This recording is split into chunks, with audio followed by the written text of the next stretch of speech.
este momento vamos a estar en comunicación con nuestro entrevistado de la fecha a través de la plataforma Zoom.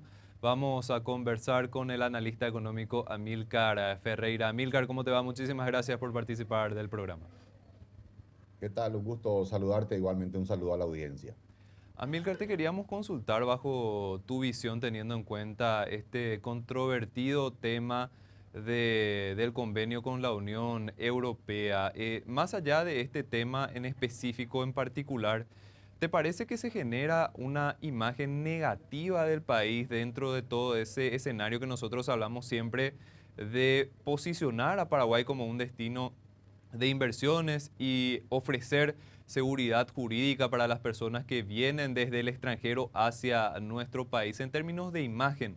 Amílcar, ¿te parece que todo este tema puede tener algún tipo de impacto negativo o escapa de lo que sería la dinámica económica?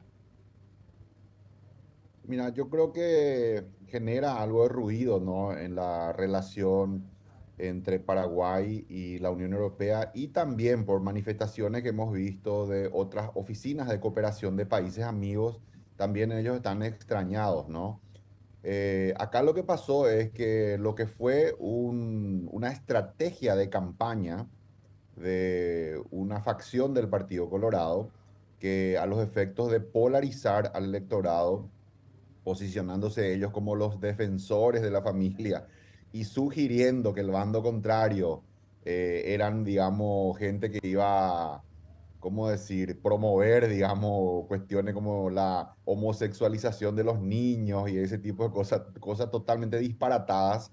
Y ciertamente, quiero decirlo con todas las letras, eran mentiras y alentadas, ¿verdad?, por los sectores más fanáticos de esa facción. Fue, digamos, una estrategia de campaña, una campaña fake news, que ciertamente les resultó exitosa, ¿verdad? Ganaron las internas y después ganaron las elecciones. Y bueno, eso nadie discute, ¿no?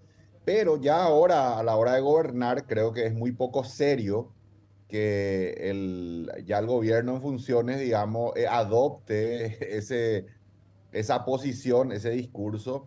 Acá, más que la derogación de un acuerdo con la Unión Europea, lo insólito y desconcertante son las razones por las cuales se derogaría ese acuerdo, ¿verdad? Que son, como bien lo dijo la Unión Europea en su comunicado, totalmente mentiras, ¿verdad? La Unión Europea no tiene ninguna intención de, digamos, volver gay a los niños paraguayos, etcétera. Es una cuestión antojadiza y hasta increíble, ¿verdad? En el mundo yo creo que seguramente va a generar sonrisas y extrañeza, ¿verdad?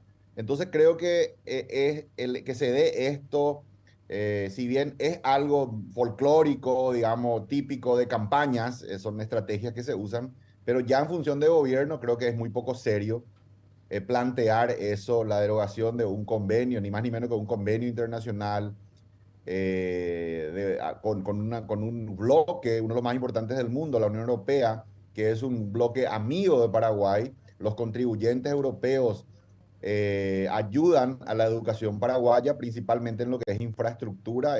Se ha cansado de explicar el actual ministro de Educación que todo esto que se plantea es mentira y que esos fondos son útiles, son necesarios y bueno, la derogación, como dije, no tanto el acto de la derogación, sino las razones son un tanto insólitas, dejan una imagen de poca seriedad de Paraguay. Y yo estimo que si se da finalmente esta derogación, bueno, va a afectar, ¿verdad?, las relaciones entre Paraguay y la Unión Europea, especialmente en lo referido a los programas, ¿no?, en los cuales estos países, estos bloques cooperan con Paraguay. Paraguay va a quedar como un país poco serio, un país que, digamos, no cumple los acuerdos y seguramente para próximos programas seremos menos tenidos en cuenta. Quizá vamos a entrar en una etapa de relaciones frías con la Unión Europea en lo que se refiere a este tipo de programas de cooperación. También hay que decir de que también Paraguay interactúa, participa junto con bloques, ¿verdad?, de países del primer mundo en otros foros internacionales y en cierta manera también nos posiciona como un país intolerante, un país, digamos, donde sectores radicalizados adquieren mucha preponderancia política. y creo que eso no contribuye, ¿verdad? A una posición de un país como Paraguay que siempre ha sido tolerante, un país que ha recibido a todos los extranjeros con los brazos abiertos y que mismo acá a nivel interno también hemos sido bastante pacíficos, ¿verdad? El dar cabida a estos grupos radicales me parece que en nada contribuye a la imagen internacional de un país, de un mundo ciertamente, ¿verdad? Que se mueve hacia ámbitos de mayor civilización, de mayor tolerancia, de convivencia pacífica y creo que no le hace bien este tipo de situaciones a la imagen de nuestro país en el escenario internacional. Amílcar, precisamente se está gestando una suerte de tensión que va escalando con la Unión Europea, teniendo en cuenta este tema en específico. Bueno, también el tema del acuerdo Mercosur-Unión Europea ya está teniendo críticas un poco más fuertes. Tengo entendido que el propio presidente de la República también ya expresó una postura en contra si es que las condiciones medioambientales que se eligen o que se optan desde el lado europeo son contrarias o muy perjudiciales para nuestro país. Y bueno, va un poco de contramano con el espíritu que nosotros hace poco estábamos hablando con el representante de la Unión Europea en Paraguay y decía que el bloque regional estaba interesado en invertir alrededor de 45 mil millones de euros dentro de la región y que Paraguay iba a ser uno de esos destinos de inversiones. ¿Quedamos muy a contramano con este tipo de cuestiones, Amilcar? Mira, yo no sé si esta cuestión específica de digamos, de la donación que hace la Unión Europea va a afectar la cuestión económica necesariamente. Me parece que van por cuerdas separadas. Pero en lo que se refiere a la negociación actualmente en curso, y pareciera que estamos más cerca que nunca de un posible acuerdo de libre comercio entre la Unión Europea y Mercosur, este es un tema que se viene negociando hace más de 20 años, ¿verdad? Y las posiciones son harto conocidas. Mercosur es el bloque más competitivo del mundo en la producción de bienes agrícolas y por otro lado la Unión Europea es un mercado agrícola y ganadero protegido, ¿verdad? Porque en términos comparados con el Mercosur no es competitivo, ¿verdad? La producción tanto agrícola como ganadera es mucho más costosa en la Unión Europea por diversas razones, ¿verdad? Porque todos los costos son más altos, los salarios son mejores, etcétera, ¿no? La energía es más cara, etcétera. Entonces, una eventual apertura total de las fronteras europeas a los productos del Mercosur pone en grave riesgo la agricultura y la ganadería europea, no podrían competir con nosotros. Entonces, ante eso, también hay grupos en la Unión Europea, grupos de presión, ¿verdad? Lobby, que se organizan y bueno, piden, digamos, que se pongan condiciones para en cierta manera nivelar la cancha. ¿Qué es lo que plantea la Unión Europea? Que también quiero decir entre paréntesis, este tipo de planteo es absolutamente natural y normal en una negociación de un acuerdo de libre comercio. Todos los acuerdos de libre comercio establecen ciertas condiciones que las partes acuerdan, pactan, justamente para garantizar cierta igualdad de condiciones en la competencia que luego, una vez firmado ese acuerdo, se da entre los actores económicos de un bloque con los actores económicos del otro bloque. Entonces, lo que ellos plantean es que, por ejemplo, o sea, es sabido, ¿no?, que la Unión Europea es un bloque del mundo preocupado por el problema del cambio climático. Entonces, por ejemplo, plantean de que los productos que sean exportados del Mercosur a la Unión Europea no provengan de campos que hayan sido deforestados desde el año 2020 en adelante. ¿Qué es lo que dice el Mercosur? De que eso podría ir en contra de la legislación nacional, donde sí, bajo ciertas condiciones, se permite la deforestación, dejando, digamos, un cierto porcentaje de reserva. Y bueno, se plantea, ¿no?, esa discusión. La Unión Europea plantea, está en todo su derecho a hacerlo, y el Mercosur rechaza, que también está en todo su derecho de hacerlo. Por otro lado, también plantean cuestiones como el cumplimiento del código laboral, vale decir que todos los productos que nosotros exportemos eventualmente a la Unión Europea sean producidos en fincas, en empresas que cumplen con las leyes laborales, vale decir que tienen trabajadores, en el caso paraguayo, inscritos en el IPS, con todos, digamos, los beneficios que la ley le corresponde, le asigna, y que bueno, que entonces no estén, digamos, comprando productos que son fruto de la deforestación o fruto de la explotación laboral. Esas son, en cierta manera, los planteos que hace la Unión Europea, entre otros, ¿no?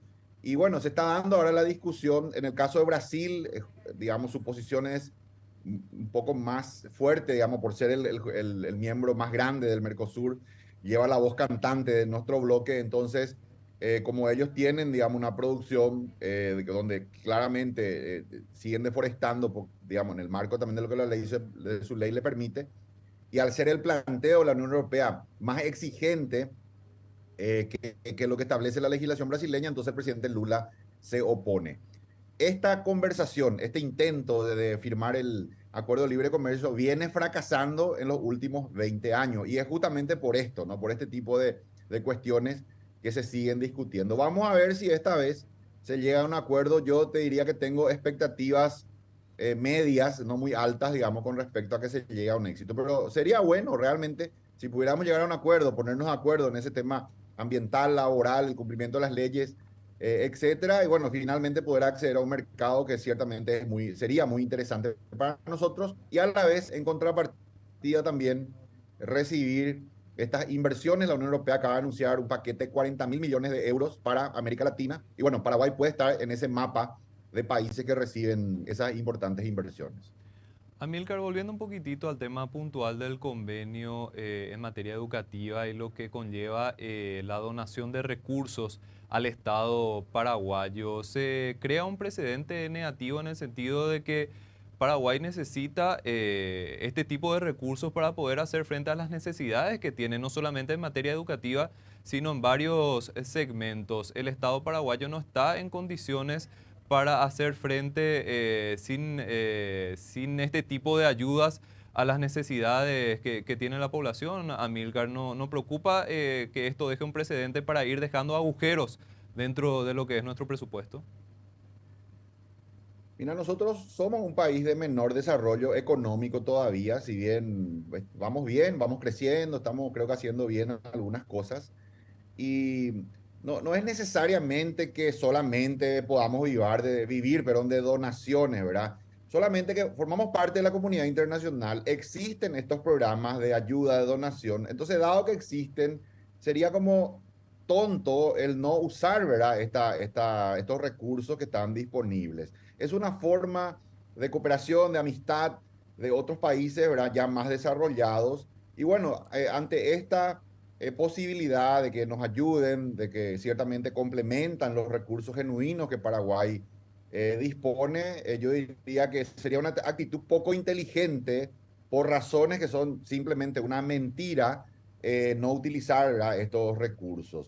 Al ser parte de una comunidad internacional, se supone que el país interactúa, que el país también forma parte, ¿verdad?, de la cooperación internacional. En algunos casos recibe cooperación, en otros casos, por ejemplo, cuando hay algún evento de un desastre natural en otro país, Paraguay también envía equipos de rescate, ese tipo de cosas. Entonces, en el ámbito de la cooperación internacional, interactuamos todos los países, nos ayudamos mutuamente, y me parece que una actitud de cerrarse, me viene a la cabeza aquella frase de Roa Bastos que decía que Paraguay es una isla rodeada de tierra, ¿verdad? Ese aislamiento al cual cada tanto tendemos, me parece que no es bueno. Nosotros tenemos que ser parte de la comunidad internacional, tenemos que participar activamente, tenemos que recibir las ayudas que muy gentilmente otros países nos ofrecen y también, ¿por qué no?, participar también de los programas como por ejemplo las tropas de la paz de la ONU que están asentadas en Haití. Es una forma de cooperación internacional, lo que te decía, los desastres naturales, cada tanto también cooperamos. Yo recuerdo que también cuando hubo incendios en Argentina, Paraguay también ofreció su ayuda al gobierno argentino, ese tipo de cosas. Entonces, somos parte de esa comunidad, tenemos que seguir siendo parte y actitudes como esta, por lo menos si hubiera una razón cierta, digamos, pero en este caso está basado en una mentira, es una simple mentira, una campaña de fake news que se montó para la campaña política, que se utilizó como estrategia y que ahora ya en función de gobierno, estos grupos radicalizados, ¿verdad?, siguen presionando y es como impresentable, ¿verdad? Es muy difícil explicar afuera de que Paraguay va a rescindir ni más ni menos que un convenio internacional porque hay un grupo de personas radicalizadas que sostienen algo que es mentira. Entonces nos deja como un país poco serio si es que actuamos en función a ese tipo de argumentos.